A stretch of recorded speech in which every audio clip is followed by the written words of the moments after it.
우리 일절에 보면 우리 중에 이루어진 사실에 대하여 누가복음은 누가가 기록한 건데 골로새 4장 14절 보면 누가는 의사다 그랬습니다. 사랑받는 의사다 그랬습니다. 예. 이 사람은 이 바울의 2차 전도 여행에 동행했던 사람이고 이 사도행전을 기록한 사람입니다. 근데 우리 중에 이루어진 사실, 우리 중이라고 하는 것은 이 데오빌로 각하에게 쓴 것이 이제 누가복음인데 데오빌로 각 이게 우리 중에 그러니까 이 데오빌로 각하나 나나 우리가 지금 살고 있는 이 시대에 살고 있는 중에 이루어졌다는 거죠. 우리 삶의 한복판에서 이 일이 이루어졌습니다. 그걸 사실이라는 거죠. 사실. 요새 흔히 쓰는 말로 팩트라는 거죠. 사실이 일어났다. 처음부터 목격자와 말씀에 일꾼된 자들이 전하여 준 그대로 내력을 저술하려고 붓을 든 사람이 많은지라.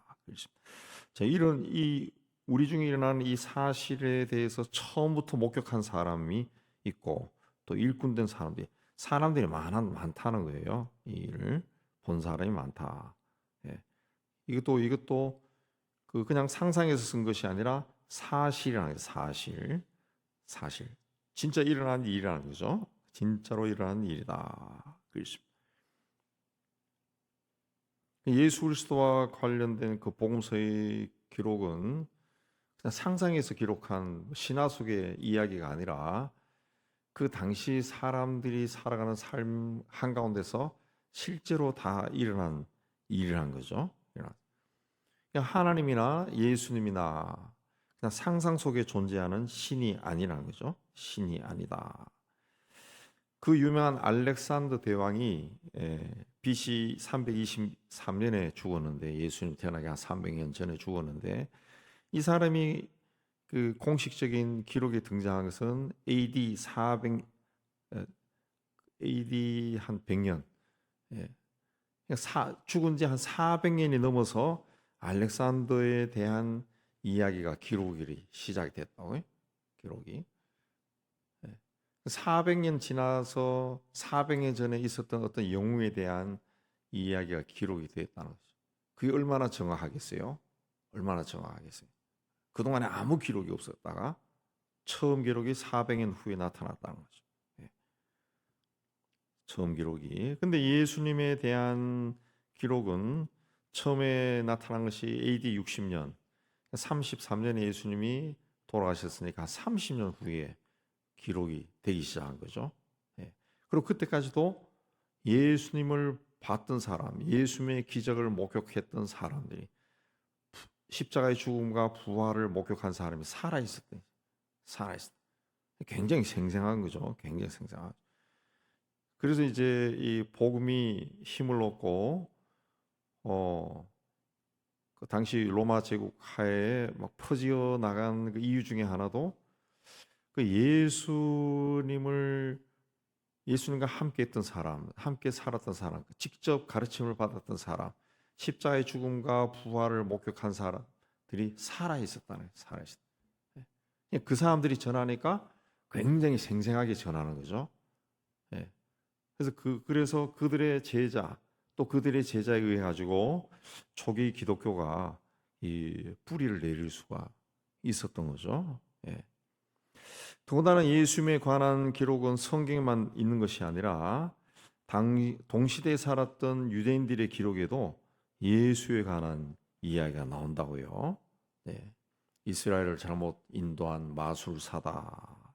이런 이야기가 나오는데 그거는 예수라고 하는 사람이 기적을 일으키고 뭐 병을 고치고 이런 능력이 있었다는 거죠.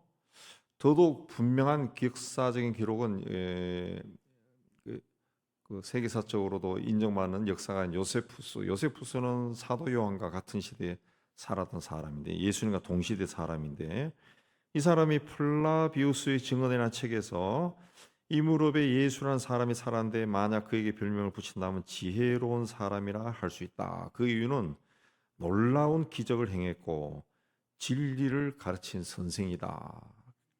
그게 했다.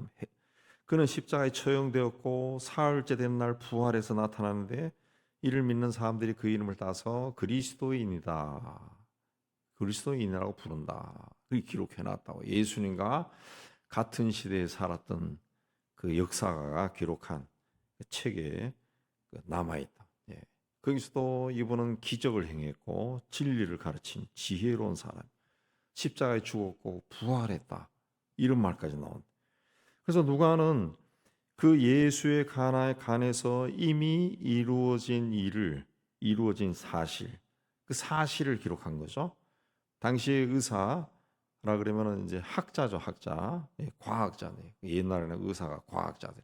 그 학자적인 그 학식과 그 논리를 가지고 또 인간의 생명을 가진 이 누가가 우리 중에 이루어진 역사적인 사실에 대해서, 예, 기록을 했다는 거죠. 기록을 했다. 기록을 했다. 그렇습니다. 그것도 모든 일을 근원부터 자세히 미루어 살핀 나도 그랬습니다. 근원부터 그냥 대충 기록하지 않고 뿌리부터 다 파헤쳤다는 거예요. 뿌리부터 다 파헤쳐 가지고 철저하게 조사해서 그 확증된 사실만 기록했다. 확증된 사실만 기록했다. 그랬습니다. 예. 그래서 당시에는 아직도 이 증거를 수집할 수 있는 그 여력이 굉장히 많았기 때문에 그 다 수집했다. 다 수집해서 이제 기록을 했다. 그랬습니다. 기록을 했다. 그래서 그거를 데오빌로 각하에게 차례대로 써보내는 것이 좋은 줄 알았노니 이는 각하가 알고 있는 바를 더 확실하게 하려 함이다. 그랬습니다. 예. 그러니까 이 차례대로, 예, 차례대로, 예, 써보냈다, 차례대로 쓰겠다 그랬습니다. 그래서 당신이 그 알고 있는 것을 더 분명하게 말하고자 한다 그랬습니다. 그래서 차례대로 씁니다. 예수님이 태어나기 전에 세례 요한이 어떻게 세례 요한의 사람이 어떻게 해서 또 태어나게 되는가? 세례 요한의 아버지 어머니가 엄청나게 나이가 많은데 그에게서 이제 또 예언이 가브리엘 천사가 찾아오고 그렇게 해서 아기를 잉태하게 되었다. 예. 그도 세례 요한의 아버지 어머니가 굉장히 나이가 많았기 때문에 나이가 많으니까 도저히 아이를 가질 수가 없었는데 그 집에서 아들이 태어났다. 이것도 당시 사람들에게는 굉장히 쇼킹했겠죠. 어떤 뉴스겠죠. 뉴스. 예. 그걸 이제 기록을 한 겁니다. 그 어떻게 해서 그 일이 일어나느냐?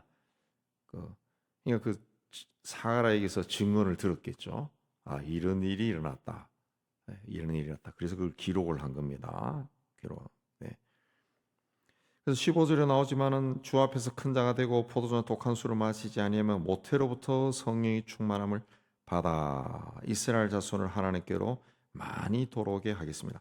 이런 천사로부터 예언을 받았다는 거죠. 모태로부터 성령이 충만을 받았다. 예. 이거는 어머니가 성령으로 충만하게 살았다는 거죠. 성령이 충만하고 아버지도 13절에 너희 간구함이 들렸다. 하나님 앞에 기도하는 사람이고 어머니는 성령으로 충만한 사람이고 그래서 이 두 사람을 통해서 세례 요한이 태어난 거죠. 세례 요한이 태어났다.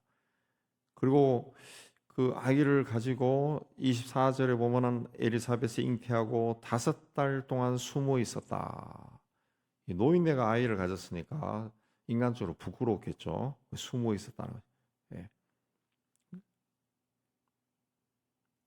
그래서 주께서 나를 돌보신 날에 사람들 앞에서 내 부끄러움을 얻게 하시려고 이렇게 행하심이라 하더라. 숨어 있었다는 거죠. 그 다음에 6째 달에 이 세례 요한이 잉태된 고 6째 달에 가브리엘이 또 마리아를 찾아가다. 마리아를 찾아가서 내가 잉태하여 아들을 낳으리니 이름을 예수라 하라. 그는 큰 자고 지극히 높으신 이의 아들이라 일컬어질 것이고 다윗의 왕위를 그에게 주시리니 영원히 야곱의 집을 왕으로 다스릴 것이고 그 나라가 무궁하리라. 예수님의 이제 그 탄생 기사인데 예수님은 왕이라 그랬습니다. 예, 다윗의 왕으로 와서 영원히 야곱의 집이라는 것은 그 하나님의 백성이죠. 하나님의 백성들에게 왕으로 다스릴 것이다.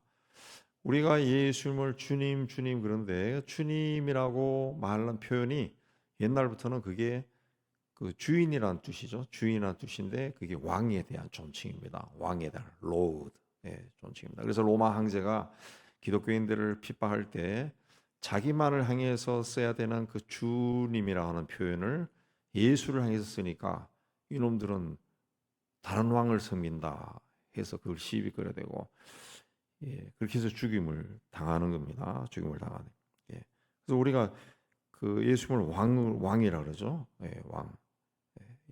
찬양도 우리 하죠. 왕이신 그리스도요. 그렇게 한. 그래서 왕으로 오셨다 그랬습니다. 이 예언을 듣고 마리아가 그 하나님의 모든 말씀을 능하지 못하심이 없느니라 그랬습니다. 엘리사벳이 원래 임신을 못한다고 알려졌지만은 아이를 가진 지 벌써 6달이 되었다. 그 말을 듣고 하나님의 모든 말씀은 능하지 못하심 없느니라 천사가 그렇게 하죠. 하나님의 말씀은 이루어진다는 거죠. 하나님의 말씀은 이루어진다. 성경이 다 하나님이 하신 말씀입니다. 그때 몇천 년 전에 그 어느 누구에게 하신 말씀이 아니라 성경 말씀은 거의 현재 완료형이에요. 근데 그 말씀을 읽는 사람에게 하나님이 말씀하신 거예요. 하신 말씀이 그걸 나에게 하시는 말씀으로 듣는 거죠. 나에게 하는 말씀으로. 그러니까 이 성경 말씀이 나에게서도 이루어진다는 거죠. 하나님 모든 말씀을 능하지 못하심이 없느니라 그랬습니다. 그러자 마리아가 주의 여종이오니 말씀대로 내게 이루어지이다. 하나님 말씀이 능하지 못하지만 하나님 말씀은 능력 있고 하나님 말씀은 이루어진다니까 마리아가 말씀대로 내게 이루어지이다 그렇게 이야기. 그렇게 고백을 한 겁니다. 우리도 하나님 말씀을 읽을 때 또 받을 때 말씀대로 내게 이루어지이다. 이게 이제 아멘이죠. 아멘. 아멘으로 받아야 됩니다. 자, 하나님의 말씀으로 그 들려오는 거, 이 성경 말씀이 하나님의 말씀으로 나에게 들려오는 걸 체험하는 가장 좋은 방법이 성경을 읽는 건데 그 중에서도 시편을 소리내서 읽으라고 제가 여러 번 이야기하는데 시편은 1인칭으로 되어 있어요. 그래서 시편을 소리내서 읽다 보면 어느 순간에 하나님 앞에 내가 내 목소리로 성경 그대로 막 기도하는 소리로 들려오기 시작합니다. 내가 막 시편의 기도가 그 다윗의 기도나 고라의 기도가 아니라 내가 하는 기도로 막 찬다고 내 방 안에서 내 기도하는 시간에 내 기도로 들어간 하나님의 말씀이 되는 거죠. 하나님의 말씀. 그래서 하나님의 말씀, 하나님께서 하신 말씀을 성경을 소리내서 읽으면 복음서도 소리 읽으면은 주님이 하신 예수님이 하신 말씀, 예수님 말씀, 내 믿음대로 되거라. 뭐 귀신을 향해서 이 여자에게서 나가라. 그 소리내서 하면은 그 말씀이 어느 순간에 예수님이 나에게 하는 말씀으로 들려온다. 그래서 성경은 때로는 소리내서 읽는 것이 굉장히 좋습니다. 하나님의 능력이 나에게 임하는 것을 체험할 수 있습니다. 누가는 사람의 생명을 다루는 의사입니다. 의사. 그래서 그 사람이 죽지 않고 산다. 그 영생이죠. 그걸 이제 예수 그리스도를 통해서 깨닫게 되었을 때 굉장히 기뻤습니다. 그래서 모든 자료를 수집해서 이 예수의 삶이 어디서부터 시작되었는가 근원부터 아주 자세하게 철저하게 검증한 다음에 기록을 했다는 거죠. 기록을 했다. 그래서 그 누가복음은 그 이방인들 예수에 대해서 좀 의심이 있는 사람, 전혀 모르는 사람들이 읽기에 가장 좋은 책이 바로 누가복음이다. 누가복음. 왜냐하면 너무 상세하게 기록이 되어 있으니까. 그리고 의사의 입장에서 아주 과학적인 논거를 가지고 기록하니까 읽으면은 이렇게 해서 이렇게 되었구나 깨닫게 됩니다. 이렇게 해서 이제 예수 그리스도께서 세상에 오신 겁니다. 세상에 오신 겁니다. 이 예수를 우리가 주님으로 믿고 있습니다. 이분이 하신 말씀이 또 우리 삶 속에서도 이루어지고 있고, 우리도 이분 앞에 나가서 사가랴처럼 간구를 합니다. 중요한 것은 37, 8절 말씀처럼 천사가 가브리엘 천사가 이 말씀을 전하며 하나님 말도 모든 말씀은 능하지 못하심이 없느니라. 하나님 말씀은 다 이루어집니다. 하나님께서 하신 말씀은 다 가능하다. 다 가능하다. 무슨 일이든 다 가능하다. 우리의 삶의 문제도 하나님이 터치하면은 다 해결된다. 다 해결된다. 주의 여종의 언이 말씀대로 내게 이루어지이다. 이 고백을 우리도 늘 하면서 사시기를 바랍니다. 그렇게 하니까 천사가 떠났다. 천사도 아마 만족하고 떠난 겁니다. 내 사명을 다했구나. 주의 여종의 언의 말씀대로 내게 이루어지이다. 말씀대로 여러분에게서 다 이루어지는 그런, 그리고 말씀과 함께 동행하는 복된 삶을 사는 여러분 되시기를 주님의 이름으로 축복합니다.